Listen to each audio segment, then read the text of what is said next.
commencé. Mais où sont les Français ce 6 juin 1944 ? Le général de Gaulle n'est pas dans la confidence. 2 jours avant, Churchill le convoque et lui fait passer le message. Il le transmet à la résistance, mais le général ne perdra jamais son point de vue que la France soit libérée, certes, mais que les Français ne perdent pas leur souveraineté au profit des Alliés victorieux. Il y aura pourtant 177 Français qui vont participer à ce débarquement avec un nom devenu mythique, celui du commandant Kieffer.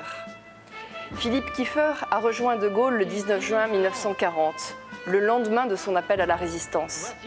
Il veut créer, avec les forces françaises libres, un commando, comme ceux qu'il voit chez les Anglais. Ces fusiliers marins iront en Écosse, s'aguerrir avec les forces spéciales britanniques. Ce seront les premiers étrangers à y aller. Un des entraînements les plus difficiles, à balles réelles. Mais ils repartiront avec la récompense suprême, le béret vert des commandos. Ce 6 juin 1944, 7h30, devant Sword. Ils sont là, au milieu des 29 000 soldats britanniques. Avec un échange de politesse tiré des traditions militaires. Messieurs les Français, disent les Anglais, tirez les premiers.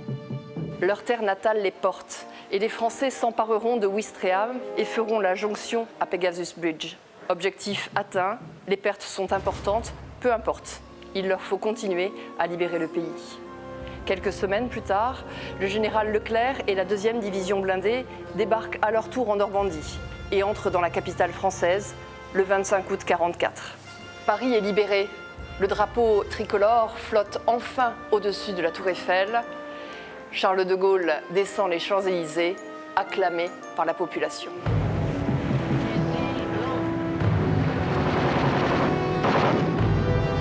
La bataille de France a commencé.